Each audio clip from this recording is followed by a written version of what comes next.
Meus irmãos e amigos, a paz do Senhor Jesus, seja bem-vindo ao canal para mais um vídeo. Deus te abençoe. E o tema de hoje é o sofrimento da mulher de Jó. Eu quero lhe pedir um favor para você ficar até o final, assistir esse vídeo até o final, porque eu tenho certeza que Deus vai falar poderosamente com você. Eu quero ler um texto bíblico que está lá no livro de Jó, capítulo 2 e versículo 9, que diz assim: Então sua mulher lhe disse: Você ainda mantém a sua integridade? Amaldiçoa o teu Deus e morre. Então, todas as vezes que nós ouvimos falar da mulher de Jó, nós sempre ouvimos de forma negativa, por causa dessa expressão e por causa dessa frase que ela usou ao conversar com seu esposo. Então, ela ficou muito marcada na história. Para quem conhece a história de Jó, eu acredito que todos conhecem a história de Jó, até quem é crente, quem não é crente, conhece, já ouviu falar sobre a história de Jó. E a esposa dele ficou marcada por causa desta frase: amaldiçoa o teu Deus e morre. Mas eu quero falar um pouco sobre o sofrimento desta mulher, o que levou esta mulher a usar esta frase. Então, é por isso, lá no original, eu não quero entrar muito em detalhes, né, que não é o foco desse vídeo, mas lá no original não é usada a palavra amaldiçoa, abençoa o teu Deus e morre. Mas é uma abençoa de forma irônica. Ela usou a expressão de forma irônica para dizer: Deus abençoe e morra. E na nossa tradução, o João Ferreira de Almeida usou a expressão amaldiçoar, que casou muito bem, diga-se de passagem. Mas eu não quero me ater a essas questões de original, o que está escrito ou não está escrito. O sofrimento da história de Jó dificilmente não lembramos da mulher dele. Embora de forma negativa, nós sempre estamos lembrando desta frase que ela usou. Toda vez que nós falamos de Jó, ou ouvimos falar de Jó, sempre vem essa frase que a mulher dele usou: amaldiçoa o teu Deus e morre. E nós, por ouvir tanto essa frase, nós criamos, talvez na nossa imaginação, uma certa repulsa toda vez que nós ouvimos falar dessa mulher. Mas eu gostaria que você pensasse: mas você já parou para pensar o quanto esta mulher sofreu? Alguma vez, quando você ouviu a história de Jó, ou leu sobre Jó, ou ouviu alguém pregar sobre Jó, alguém cantar um hino sobre Jó, alguma vez você parou para pensar sobre o sofrimento desta mulher, o quanto ela sofreu naquela situação? Porque a única diferença entre Jó e a mulher dele é que ela não ficou doente fisicamente, enquanto Jó ficou doente fisicamente. Mas ela ficou doente. A única diferença entre Jó e a mulher dele foi que um ficou doente fisicamente e a outra não. Mas todo o sofrimento que Jó passou, ela também passou. Ela também participou do sofrimento do marido dela enquanto ele estava enfermo fisicamente. E é sobre isso que eu quero falar. Jó e a sua família moravam em Uz, no Oriente.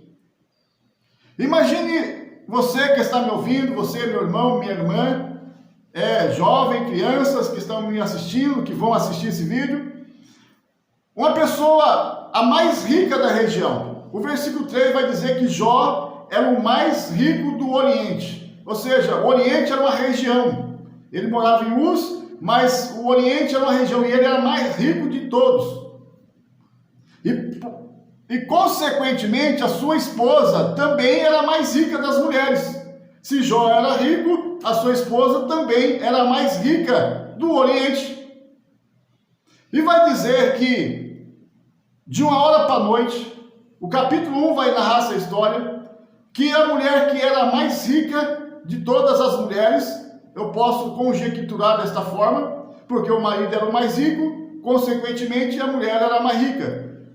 Ela viu chegar as más notícias, uma atrás da outra, que os seus gados haviam morrido, que as suas fazendas haviam acabado, o seu jumento havia morrido, ou seja, tudo que ela possuía, tudo que eles possuíam de riqueza, de uma hora para outra, acabou-se tudo. A pessoa que era mais rica do Oriente agora não tem nada, perdeu tudo. A mulher que era mais rica do Oriente agora ela está pobre. Aquela pessoa que todo mundo, todas as mulheres da região gostariam de ser amiga dela, agora ela não tem mais nada, perdeu absolutamente tudo. Tudo estava quebrada financeiramente, estava falida financeiramente, de uma hora para outra. E infelizmente são algumas peças que a vida nos prega. E ela, como todo ser humano, ela de repente, um dia ela tem tudo na sua casa, do bom e do melhor. Pessoas que eram mais ricas do Oriente, agora não tem absolutamente nada, perdeu tudo, estava falido financeiramente. Mas não somente isso, essa mulher também, além de perder tudo, fica pobre, e os bens materiais, se você trabalhar, às vezes você consegue recuperar o que você perdeu, e perder tudo financeiramente. Agora essa mulher, imagine você que é mãe, você que é pai, você que tem vários irmãos, de repente, você recebe a notícia que você perdeu seus 10 filhos. As pessoas que você mais amava. Essa mulher, ela perde os 10 filhos de uma vez.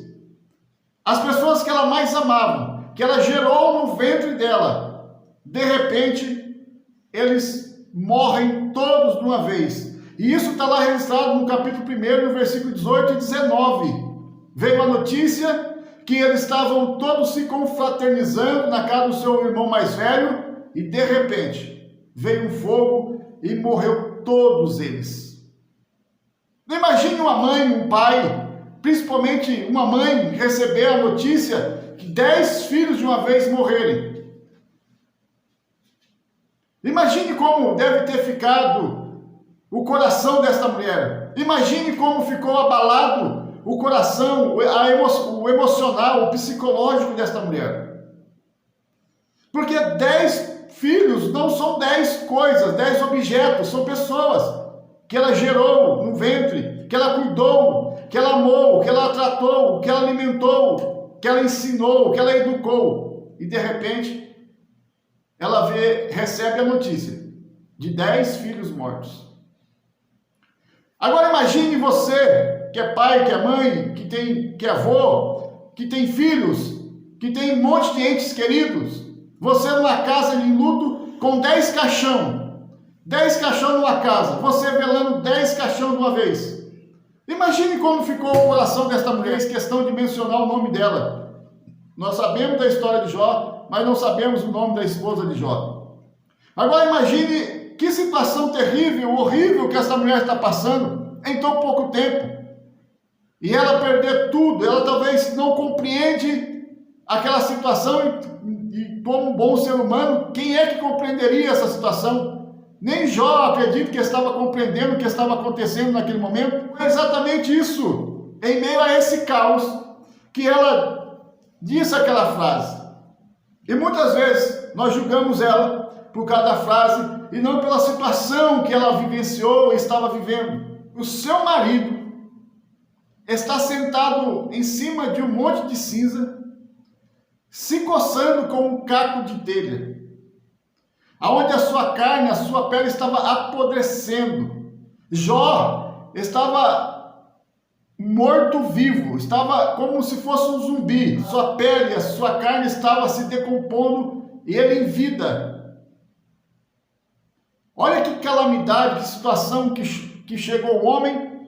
Mas, como eu estou falando da mulher dele, a mulher dele, além de perder filho, perdeu seus bens materiais, vê o seu esposo naquela situação, em cima de cinzas, se coçando, uma dor intensa, e ela não pode ajudar absolutamente nada. Ela não pode, porque ela não tem mais recurso financeiro para contratar um médico, um especialista para cuidar das doenças do seu marido.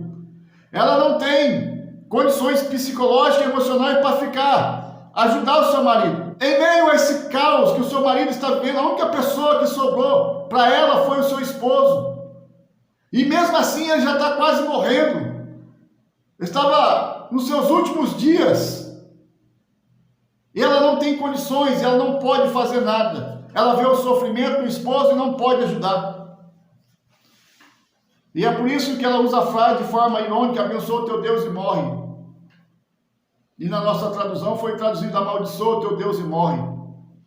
Mas a questão é, você já parou para pensar o sofrimento desta mulher, ao ponto dela falar isso?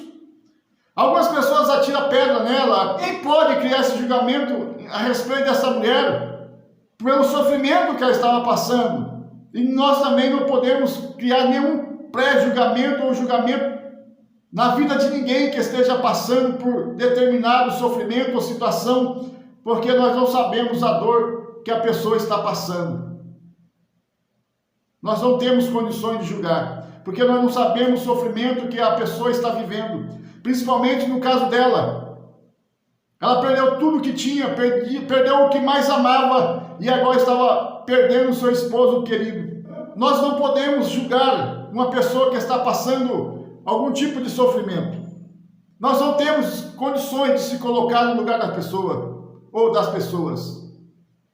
Até porque nesta vida, todos nós iremos passar por dificuldades. Todos nós iremos passar por sofrimento, por provações, por lutas, por tentações, por frustrações, por decepções, por amargura no espírito, por angústia na alma. Todos nós iremos passar por isso. Então nós não podemos julgar ninguém. E uma coisa que temos certeza, da mesma forma que essa mulher teve uma perca terrível,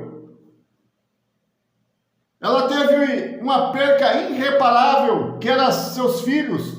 Da mesma forma, muitos de nós perdemos nesta vida, estamos perdendo, ou vamos perder, outros já perderam. Eu trabalhei numa empresa alguns anos atrás, e nessa empresa trabalhava um rapaz comigo. Nós fazíamos dupla no trabalho que nós executávamos. E um dia, ele perdeu o seu filho de 14 anos. Esse rapaz é um rapaz trabalhador, alegre, extrovertido, brincalhão, um bom profissional. Mas quando ele perdeu o seu filho de 14 anos, a vida dele mudou completamente. Porque foi uma dor irreparável, uma perca irreparável. Ele já não sorria, já não brincava. E quando nós olhávamos para ele, ele estava com cara de choro, lembrando do seu filho que havia perdido. É por isso que nós não podemos julgar, porque nós não sabemos a dor que a pessoa está passando. E quando ela vê o marido naquele sofrimento, de extremo sofrimento, Jó vai dizer que ele tinha dor, uma dor intensa. Eu quero dizer para você que está passando por um sofrimento semelhante, ou não de perder tudo, que nem essa mulher perdeu, mas que você está passando por momentos difíceis da vida, que você está passando por momentos de angústia, de sofrimento, onde a dor tem assolado o seu coração, onde a perca tem sido irreparável, onde a incompreensão tem sido grande, e aonde pessoas têm criado pré-julgamentos, mas não conhecem a sua vida, não conhecem o coração. Eu quero te dizer para você que Deus ainda está no controle de todas as coisas. Que Deus ainda continua cuidando dos seus filhos, que o Senhor, Ele ainda tem projetos maravilhosos para a sua vida. Mas a vida dessa mulher não acabou através do sofrimento. Porque quando chega no capítulo de número 42, a partir do versículo de número 12, vai dizer que Deus abençoou Jó, que Deus restituiu a Jó em dobro tudo aquilo que ele havia perdido. E no versículo 13 do capítulo 42, diz o texto que Jó teve 10 filhos, 7 homens e 3 mulheres. E foi com ela que ele teve. Ou seja, esta mulher que perdeu 10 filhos, que passou por todo aquele sofrimento, por toda angústia, agora depois já avançada em idade, com um certo tipo de idade, Deus concede ela concede a ela o privilégio de ser mãe novamente de 10 filhos. Ou seja, tudo aquilo que ela perdeu, tudo aquilo que ela perdeu em vida, Deus concedeu a graça dela poder gerar novamente 10 filhos. Eu tenho certeza, como mãe, os 10 filhos não substituiu os 10 que perderam, mas que Deus estava no controle da vida dela, que Deus havia abençoado a vida dela, da mesma forma que abençoou Jó, porque ela passou pelo mesmo sofrimento. É isso que Deus tem para nós. Continue confiando no Senhor, continue firme nas promessas do Senhor, porque é Ele que cuida de cada um de nós. E não importa o tamanho do seu sofrimento, Deus ainda tem bênçãos e vitória para a sua vida. Mas você precisa crer, você precisa confiar em meio ao sofrimento. Creia que Deus está no controle de tudo. Se você puder se inscreva no canal, em nome de Jesus.